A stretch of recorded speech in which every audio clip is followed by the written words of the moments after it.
एक व्यक्ति ने सोच लिया कि भगवान हमको खिलाएंगे तभी हम मानेंगे कि भगवान है,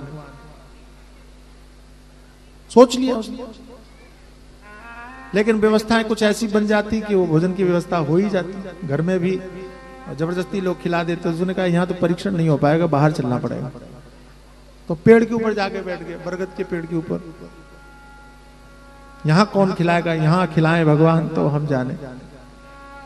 और संयोग देखिए कि वहां से एक बारात निकली। पुराने समय की बात है, बारात निकली, बैलगाड़ी में बारात चलती थी। लड्डू पूड़ी जलेबी सब्जी सब बना के साथ में थी।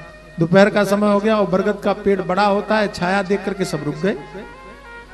सबने भोजन किया, खुशबू पहुंच गई उसके नाक में। बोले देखो यहाँ पर भी भोजन की व्यवस्था हो गई। अब वो फिर भी कहता है नहीं नहीं नहीं, नहीं व्यवस्था होगी, संयोग भी हो सकता है। हम तो तब माने जब भगवान हमको खिलाएं, ये हमारे लिए थोड़ी आया। उन लोगों ने भोजन किया, भोजन करके और भोजन की जो थैलियां थी पेड़ में टांग दी, सो गए। उठे जाते समय वो भूल गए। भगवान की लीला भी देखो, वहीं भूल गए। अब इसके धैर्य की परीक्षा थी, ये खा के देखे। लेकिन इसका धैर्य ऐसा था कि ये खाया नहीं, ये रुका रहा, हमारा भोजन नहीं किया कि ये मेरे लिए थोड़े ही है, भगवान खिलाए। तो एक और संयोग देखिए कि वो डाकुओं का अड्डा था।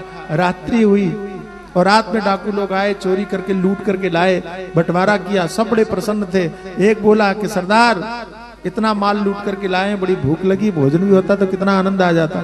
दूसरे की दृष्टि पड़ गई, चांदनी रात थी। बोले महाराज कुछ टंगा हुआ है, देखा तो बारात का भोजन, सुंदर पकवान।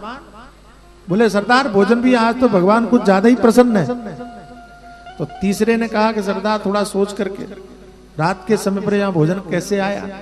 कहीं ऐसा तो नहीं कि किसी को पता चल गया हो कि हमारा ये अड्डा है, उसने भोजन में विष मिला दिया हो, हम भोजन करें मर जाएं, हमारा माल लूट करके कोई चला जाए। सरदार ने कहा कि बात अगर ऐसी है तो ऐसा षड्यंत्र रचने वाला यहीं छुपा होगा।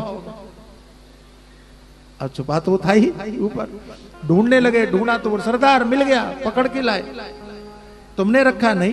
तो ये भोजन कहां से आया? तो उसने सारी कहानी बता दी जो सच सच था। लेकिन माने कौन? अच्छा ठीक है, भोजन उन लोगों ने रखा, तो तुम यहाँ क्या कर रहे हो? अब क्या बोले? तो खाओ इसको, इसमें विष नहीं है। नहीं है तो खाओ। बोले खाऊंगा नहीं। तो इसका मतलब है कि तूने ही इसमें विष मिलाया है, जहर मिलाया है। इसने सारी बात बता दी, लेकिन डाकुओं को विश्वास नहीं हुआ और तब उसको मारने लगे। मारते मारते उसने मुंह खोल दिया। बोले भाई ठीक है खिला दो।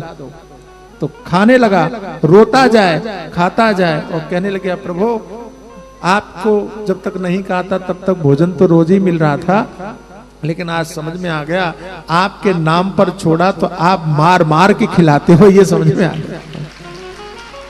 मार मार के खिलाते। विश्वास कीजिए, मैं सच कहता हूं, मैं अपने जीवन की बात कहूं। हमारा जीवन ऐसा मत सोचना कि हम लोग एकदम अचानक ही हम मंच पर आकर के प्रवचन करने लग जाते हैं, मंच पर बैठ जाते हैं और आप लोगों को कथा सुनाने लगते हैं। ना ना, हमारे गुरुजनों ने बड़ी तपस्याएं करवाई हम लोगों से।